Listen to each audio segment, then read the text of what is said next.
Hi, I'm Minna Malik Hussain, and you're watching The Coffee Table. Today, I've got on the set with me the new kids on the block on Lahore's food scene, Daniyal Noorani from Awesamosas and Raza Ahmed from Bamboo Union. Hi, guys. Welcome to the show. Thanks for having us. Good to have you. Thank you. Where's my food? Back in the restaurant. Yeah. Well, I'm a big foodie. And I'm sure, admittedly, not as big as many people in Lahore, but Lahore is full of foodies, including you too. And what really interests me is that I tend to get people on the show who have really diverse backgrounds. Sort of, you read one thing, but you sort of ended up doing another. So, Daniyal, I know that you sort of are a man of many talents, a little too many, freakish child. Not really. No, I'm just kidding. So you run Vakra Studios in the day, and by night you are a samosa magician. Yeah. So I run a marketing agency by the name of Vakra Studios, and during the day also make cartoons for children by the name of Kite Se Baate. Yes. And then at night I go and sell samosas at Awesamosas. So it's juggling multiple things, which I don't necessarily would recommend. But I've stumbled upon these things in my life. Well, Kite Se Baatein is a great show, but I don't think people would necessarily connect the creator of that with the creator of the Hyderabadi Thali at Awesamosas. I started off my education as a math and econ undergrad. So never over the course of my career did I think I would be selling samosas and making cartoons for a living. There's hope for all the math guys out there. In retrospect, I actually can't draw to save my life. Really? I'm more of a writer. But I worked for the first 6-7 years of my life in very corporate environments. Then I went and did my MBA, and then came back, stumbled upon all of these. Like, none of this was planned. And it's been a fun journey. Awesamosas started off by just having a stall at a food festival. And how long ago was this? This was around about 3 years ago. Okay. So... and it was at one of these food festivals that happened in Lahore, so you put up a stall. Exactly. So the story behind Awesamosas was that I was having lunch with my cousin. She lives very close to my office. And she was wanting to quit her teaching job, and she's a great cook. And for some reason during those days, the name Awesamosas came in my mind. Of course it did. Daniyal can never resist a pun. Yeah, exactly. Now that's the basis of all our menu items. We have to have the khubsurati, supakoras. So our menu is based on puns. So the name came, and there was this food festival coming, and I told my cousin, you cook really well. Let's try making interesting samosas. So we started off with 6 flavors over the weekend. We actually started off with more than 6 flavors. They were whittled down to 6 flavors. And there were some misses. And then we launched in the weekend, and we sold around about 6,000-7,000 samosas. What? That's a lot of samosas. That's a lot of samosas. And that got me thinking that maybe there's a business there, which was, which is yes and no. It's like sometimes there's a limited market for certain goods. And it's a samosa because there's something sort of tricky about reinventing a classic as well. People are like, well, what's wrong with potatoes and a samosa? Exactly. So Raza, one of the best things about the restaurant, getting into the restaurant field, is that there's been this new sort of young restaurateurs coming up, and yes, exactly. And Raza is one of them. Raza has been running Bamboo Union for what, 2 years now?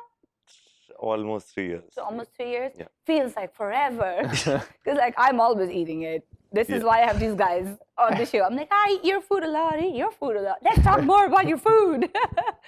So Raza, why Bamboo Union is it's selling pan-Asian cuisine. What does that mean?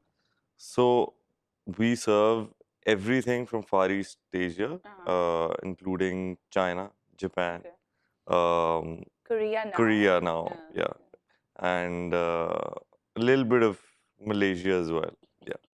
I know the menu by heart. So that's the Pan-Asian bit. And so when I was starting out, I had no idea again after college, I just joined back our family business. Right. And in college, you didn't do any foodie things. You weren't sort of. Just were one you? great thing, and that was start cooking. Okay. And then Of course, but started. if you're away from home and Yeah. you're like, oh, I feel really homesick, so then you sort of So start the cooking only for thing that I yourself. cooked was desi food, Right. and the only the great food that I discovered was Thai food.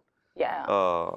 And by that time, Lahore didn't have any Thai food. That's true. We didn't really. I think it was just the Royal Elephant. Yeah, and At briefly PC. Lemongrass. Lemongrass. Very opened up, briefly.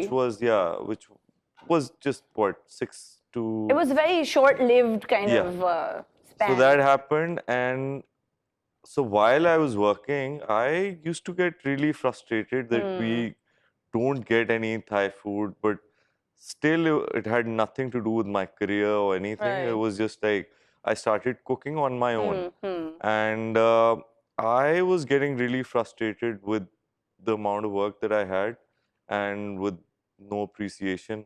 And So again, this was like a corporate job. no, and- this was family business. Oh, okay. This was like something that I'd always looked up to doing. Right, and you sort of assumed, of course, yeah. this is what I'll be doing, as it happens with as a family kid, I used to businesses. go to my grandfather's office Right. because usually he used to pick me up. Yeah.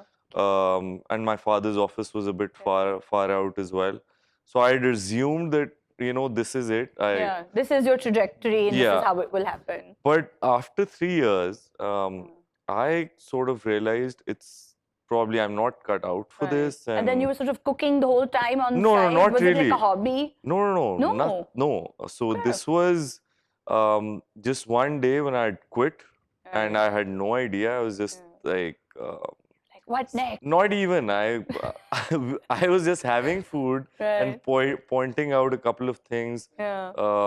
That why is this missing from the food, and Or like, this isn't working. Yeah. It needs more of this. yeah. And my You were chacha, critiquing it. he stopped. He's like, why don't you get into this business? I mean, Yeah. you're definitely looking for a job or something. And you seem to know about Yeah. it. You have a sense And you're for so a sense finicky for it. about Yeah. food. And it seems like, nobody else is so finicky Yeah. about their food on the table. Yeah. So why not? And I actually, I laughed at that. I was like, It's like, oh, I'm going to Yeah, run a but- restaurant. yeah. Like, and then when I was about to sleep, I was like, maybe, he is kind of right. maybe he's onto something. Yeah. Yeah.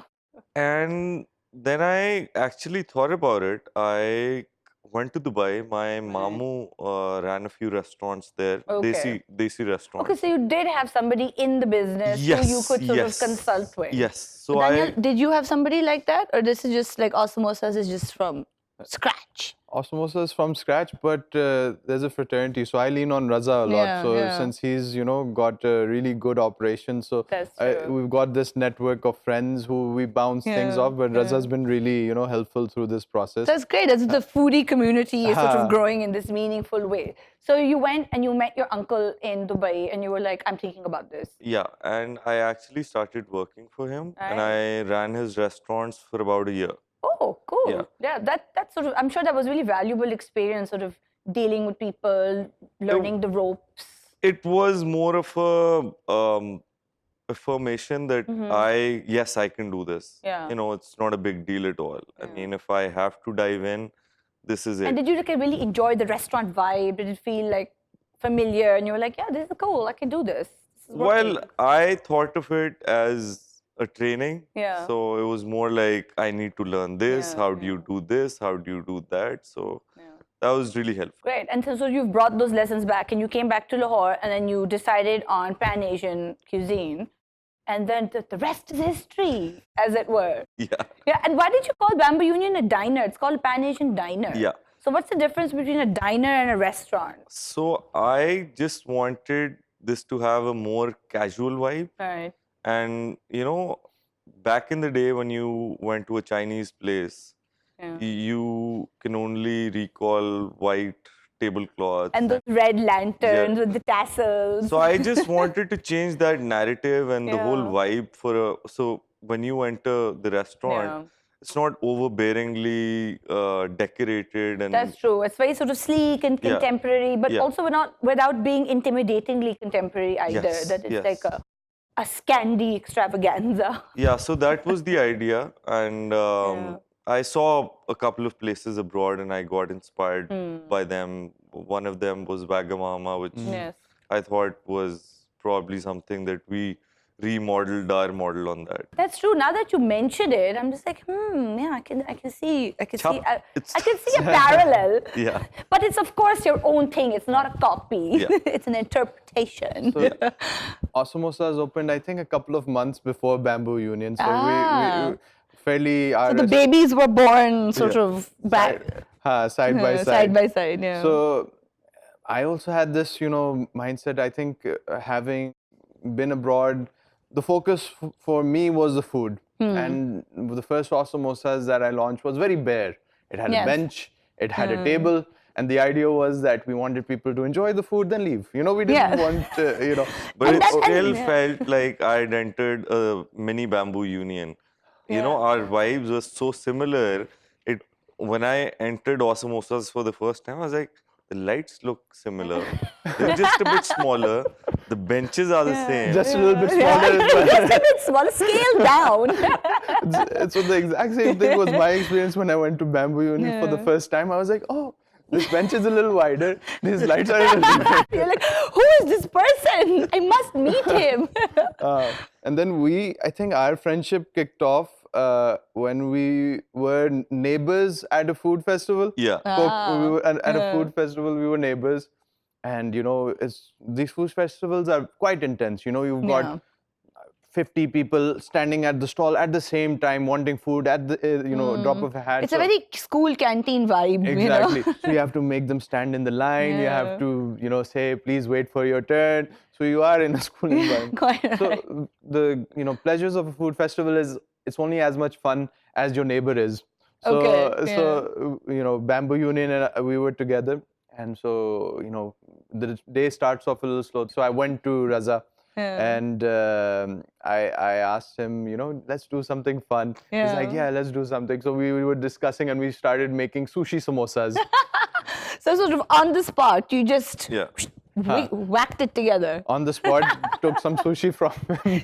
It wasn't rocket science. Yeah. But then, that's been, as I said, one of the biggest benefits of this industry is that, this new cater that's coming up is very sort of warm, opening, and so there's this good community and these friendships that have been built over the course of these years. So that's been really fun. So Raza then and I have been he's been guiding me. I've been assisting him wherever I can. So it's been really nice. So are you guys sort of working on another collaboration after the sushi? Was it successful, sushi samosa? Did people eat it? They did eat it. Some things are, there for, marketing purposes, right? Like in Philadelphia, there's $100 Philly cheesesteak sandwich. Right. Nobody really wants. And there's like a super expensive ice cream cone as well at Harrods, I think. Exactly, with with like gold leaf and all that. and crazy things. But what was successful was that led to us collaborating in last Ramzan. And that was a good thing that we had a Ramzan platter that we did. We took few of their things. We took their patka pao and their, what was the beef thing? And then Spicy basil beef. and then the sushi. And we made samosas out of it, and it was, nice. That's so cool. And I love the idea of collaborations and how sort of food becomes like an experimental thing. And also kind of, would you call it a sort of a form of self-expression? Or is that just kind of airy-fairy to say? Definitely. I think food is performance art for the most part, It is a chef is really putting their work of art in front of you. And, it's for you to judge it. First, you look at it with your eyes, you appreciate the plate with your eyes, and you see, okay, how it is. And then you eat it. And that's the difference between a chef and a cook. A chef is more of an artist. A cook is just doing it to pay the bills. So if the Or chef they're was... executing, are you saying that like a chef has a vision and a cook is just sort of getting things done? For a chef, I think the feedback is the appreciation is as fulfilling as the monetary compensation. A cook is just primarily interested in the monetary compensation. Is what my assessment has been. And so the people who excel in this are the people who thrive on feedback, who are willing to, go to the customer and say, you're not happy, okay, no, I'll do it again. And that's, I think, the level of detail that the successful restaurants go into. Yeah. I think that the detail thing is really important. And hold that thought, and we'll just come back to it. We're going to take a quick break, and we'll see you in a second. So don't go anywhere.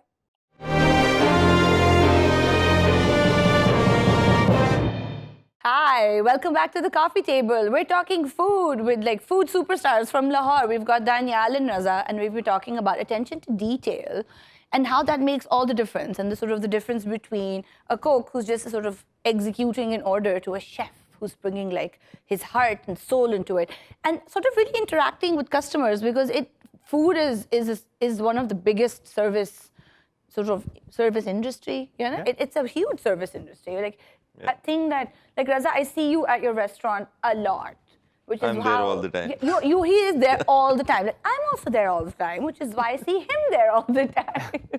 And I really see you like talking to customers and asking them how X was, how was Y.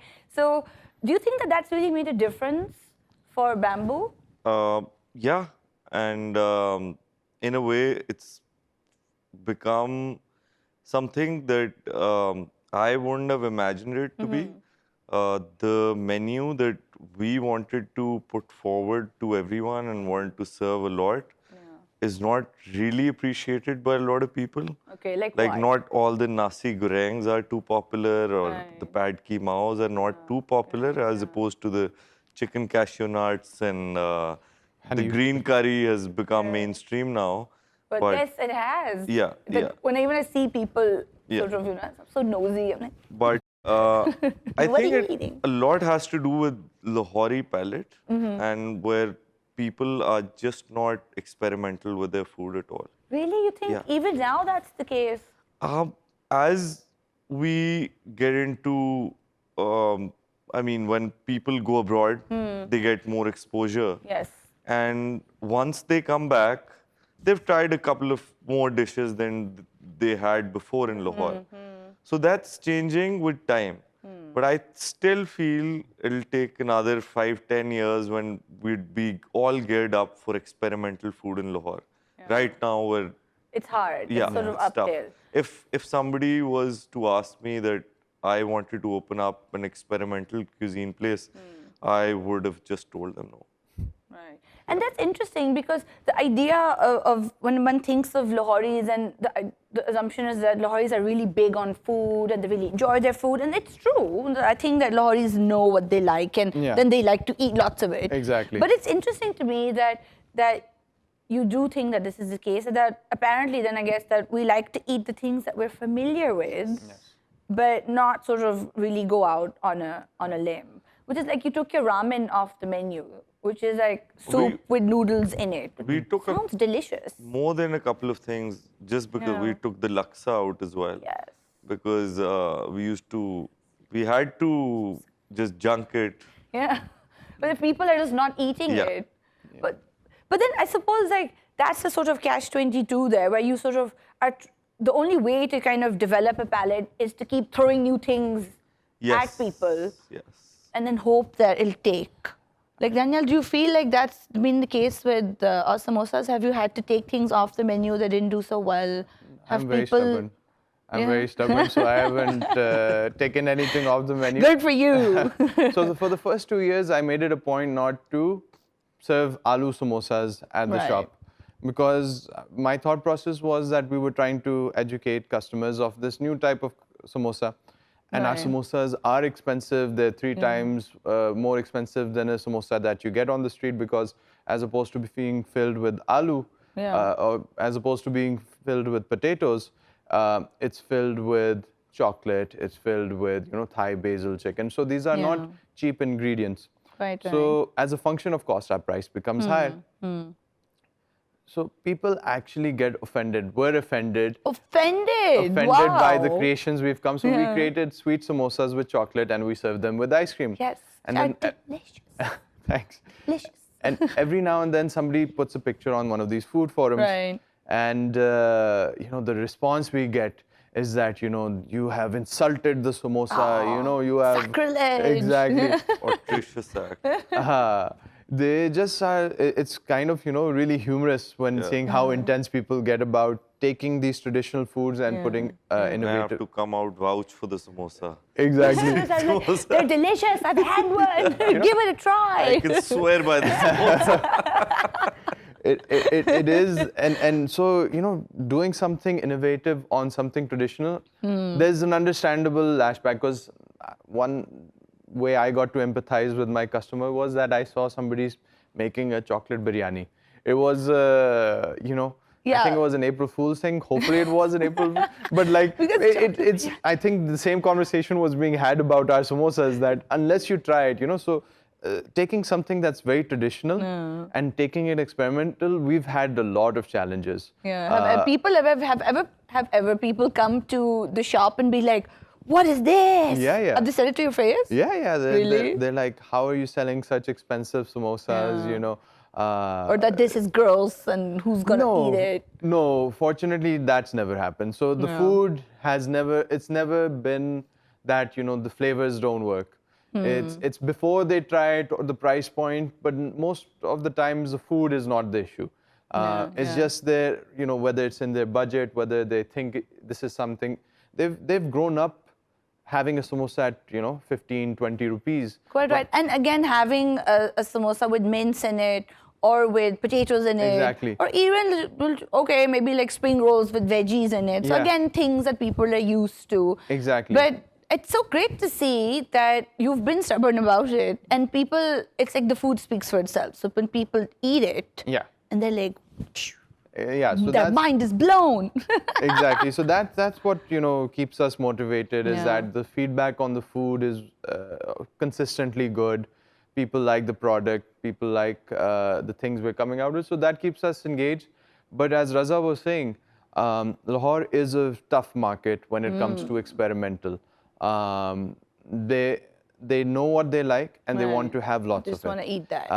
And that's fine. Every market has its preference. It's your decision as a business owner whether you want to cater to it or not. And at some point or the other, the economics will force your hands to, come up with a potato samosa, which we did.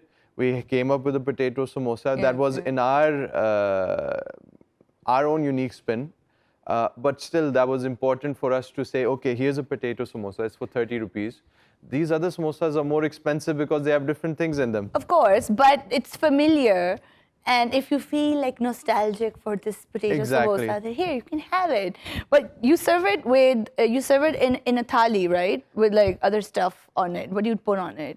So it's a Hyderabadi potato samosa. You can get it individually as well, but we serve it as our Awesamosa chaat. So it's basically, got channe in it. Yeah. What are they called? What are channas called? Chickpeas in it. And then there's, tamarind sauce in it. Yeah.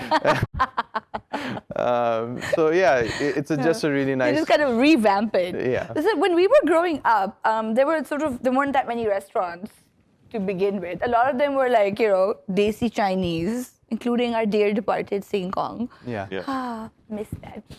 But we didn't have food festivals, and I don't know if people traveled that much as well. Like, I don't remember being as globe-trotting as kids are nowadays. But do you think that the combination of more people traveling and food festivals, and do you guys experiment more at food festivals? Is that like a thing where you kind of come up with something like the sushi samosa kind of happened at a food festival? So it kind of, do you think it would be fair to say that a food festival is a place where you can kind of go all out a little bit and do something fresh and interesting, and then maybe bring it back to the restaurant if it works? Have these things kind of helped create a space for the sort of work that the sort of food that you guys are making? I think food festivals started out as a good experimental lab, but now they're more like people are more geared for their sales. versus the actual food, and the amount of stalls that are there. It's all about, how you can sell more versus. Oh, so it's about volume and not Yes. necessarily being kind of going out there with Yeah. something interesting Yeah. and fun and different. Yeah, Oh. unfortunately. I think there's certain food festivals that are now realizing that, and they're encouraging more experimental things. Since we started from a food festival, our mindset has been totally experimental at all that, and we struggle because of that from time to time, because what Raza says, that people are going there for their staples. They're not necessarily there, to sort of experiment. Though I think, let me rephrase, a food festival is a place where you can experiment, Yes. but that may not translate to your restaurant. So a food festival has this, when you go to a food festival, you're open to trying new stuff. Yeah. But then there's certain things that are novelty items, Yeah. like a fried ice cream bar. It's not Or like something, a chocolate naan or something like that. exactly, or a chocolate Yeah. samosa. These are novelty items that haven't sort of become mainstream on your palate. No. Things that are on your palate that you crave in high frequency are different types of food. You want to have desi food very frequently. You want to have Chinese. You want to have burgers, pizzas. So these are there. So in a food festival, you can experiment, and we do. So every year we make it a point to launch something new at the food festival that we So started. if somebody is a foodie and somebody wants to try something new, a food festival is a good place to go for that. It is, but that doesn't necessarily translate to a business, because novelty is one thing, and Sustainability is another. sustainability is another thing, where people love Awesamosas. Whoever's been there loves it, but the food in itself is of such a category that you're not craving that on a high frequency. It's not something what that you you mean. think that once a week you think about going out and you're thinking about, okay, desi, Chinese, burger, pizza. Then you go through those restaurants and you like Chinese, I have to go to Bamboo Union and all that. So you make your decisions based on what's... Right, but Awesamosas is a much more niche, It's a niche kind thing. of Exactly. taste At this profile. point. So right now, our hypothesis is that possibly we'll get there. So we've expanded the menu. Raza's... You've expanded the premises as well. You've got a really nice new space. Yeah. Full of like fantastic design, which I'm chalking up to you guys at Vakra. Yeah. Who put that together. Yeah. Just such a delight, it's a sort of a combination of good design and good eats. And even Bamboo is doing that as well. I think that that's so special to have that kind of really contemporary and fun design, sort of an atmosphere to eat in. I think that's really great also. I think that that's something that I really enjoy about sort of newer spaces that are sort of popping up in Lahore. Even the way these guys serve their samosas and even the Yes. burgers, you have to try the burger if you haven't. have. Yeah. So the beef burger and the fried chicken sandwich. Oh my God, it's like pulled beef inside a samosa shell. And it sounds strange, but it's so good. Like, where did these ideas come from? Like, how do you guys brainstorm new ideas? For me, it's just like, what can we make out of a samosa? So like the samosa burger was, I heard people in Kanad used to have samosa naan and bun samosa growing up. Yeah. So I was like, okay, this is not that much of We a can stretch. work with that. We can work with it. So that's it. Like initially it was an obsession with what can we put into a samosa. Now thanks to again, brainstorming with friends. So Raza was, because I brainstorm a lot with Raza, and he's been after my, life to get charts in the stories. Like, this is something you have to do. Yeah. And I've always That's a good been idea. overly intellectualizing it. I'm like, charts. What can I do that is of charts, of the same level as osmosis? So luckily was able to get through that, issue. We created something called Doritos chart. Yes. And we serve that straight in a, Doritos bag, and it's like a Mexican bhel puri. Yeah. So once we got into that category now, and we're seeing that the more you expand the menu, the more people are interested in your restaurant. And that's so cool that somebody who runs a pan-Asian restaurant is the one giving, sort of helping you brainstorm, who's doing samosas. And so these completely different kinds of cuisines, but everybody's sort of coming together and brainstorming like these awesome ideas. That is so much fun. And we're just going to take like a quick break and we're going to do some brainstorming and we'll see you in a second.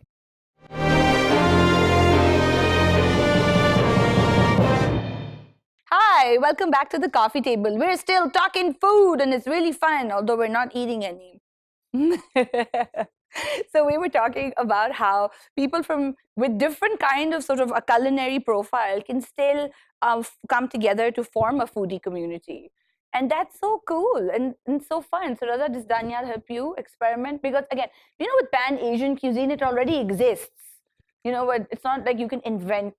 You can invent a noodle, but there's so much that is already there that you probably don't have to innovate too much. Yeah. But Daniyal has been a great help, not just with food, with my social media as well. That's also really important now, especially with all the kids. Sometimes I ask him to take over our social media, and he's like, "You guys are too." Can't do it for free. Yeah. Like, it's not that you can get some noodles. Sometimes you're with friends, working with friends. They have this respect for you, professional respect. So you're like, let's maintain that. Let's not get too frank. Let's not open up everything and be like, sure. And so like, my thought was always there to help, but like when it's the team, then I get a little nervous that I want to make sure when I work with Raza on his social media, it's like at the standard that he expects it. Quite right. And with the food, his whole family comes to us, and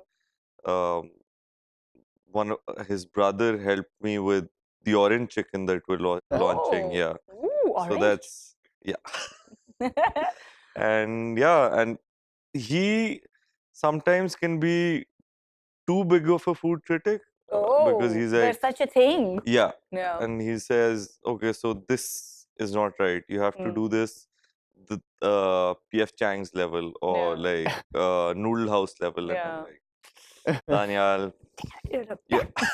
Back to the drawing board. Khoisins, foils again. Yeah. But I'm fascinated by the fact that none of you went to chef school and none of you sort of worked in a kitchen, in a restaurant somewhere, which is like, the romantic version of how you get into the food industries. And I love food, and you're in you're in some Gordon Ramsay-esque kitchen, and you're like, yes, chefing, and then you come back and you're like, now I'm the chef.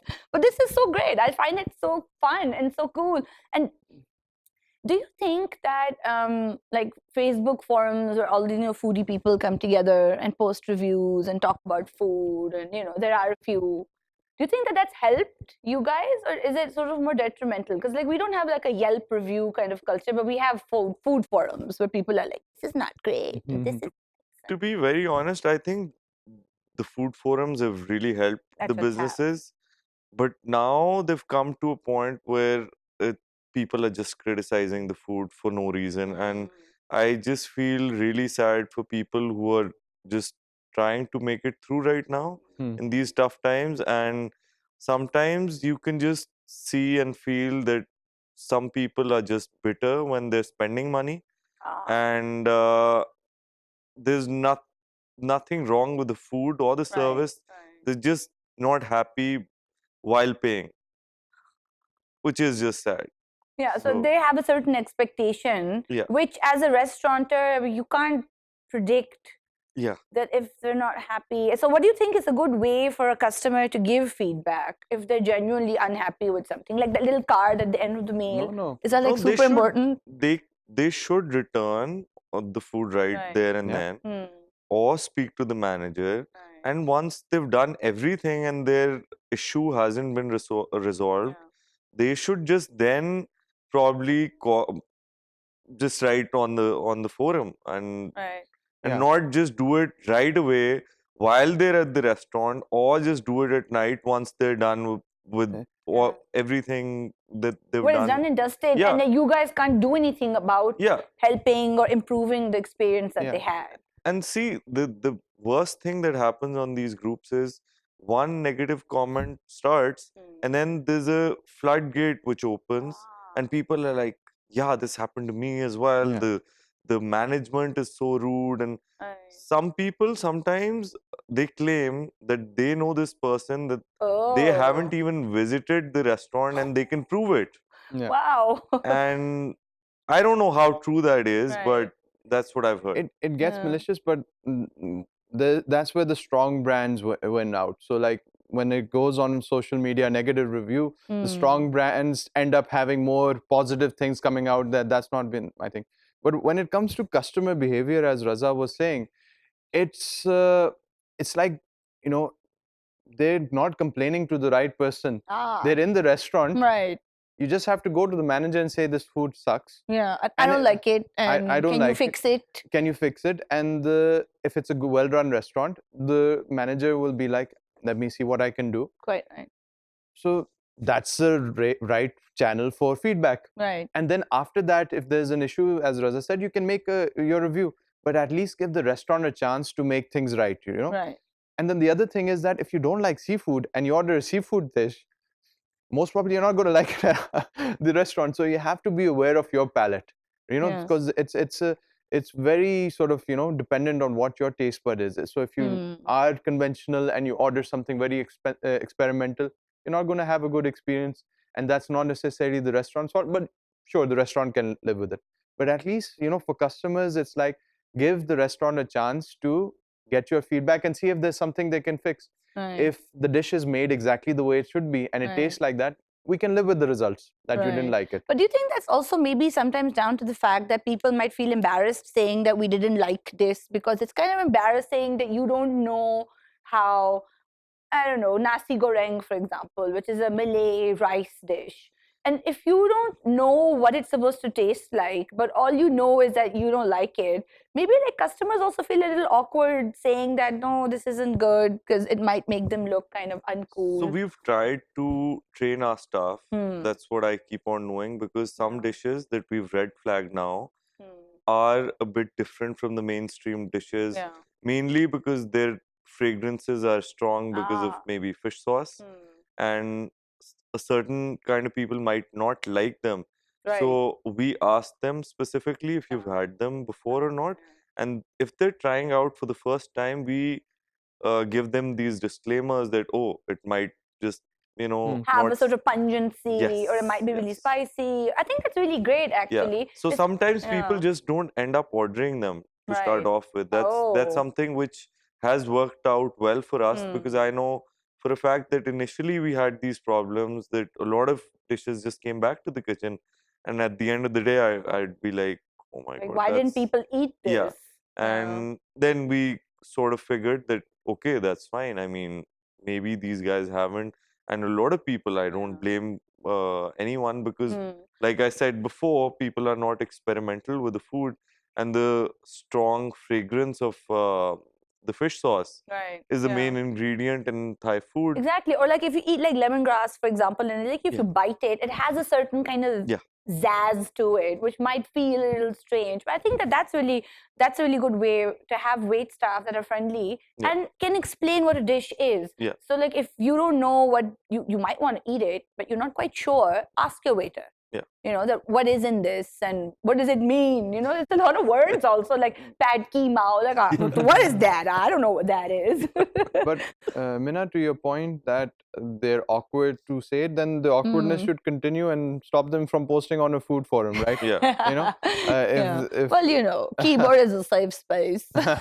so the thing is that all restaurants can't satisfy a customer. It's impossible that a restaurant is going to have 100%, just because of the fact that the recipes that were developed with a particular palate in mind. And if you don't follow that palate, it's fine. And it's okay. It's all right. And not everything is for everybody. Exactly. And but give the restaurant a chance to make things right, because the people who come into this service are there for the most part to make you happy.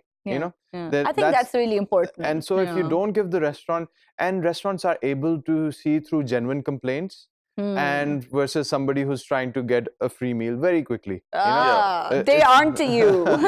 You know, That's true. So if you have genuine concerns, the restaurant is more than happy to. For us, it's more detrimental to have one unhappy customer versus somebody getting a meal replaced. That's more detrimental for us. And I think that's a really important point, is that people don't get into the food business unless they genuinely want to feed people. And eating is such a communal, happy thing. And we're like, Lahoris do it for everything. We celebrate with food, we entertain with food.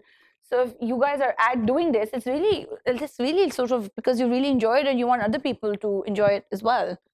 Oh, that's so nice. Thank you for your service.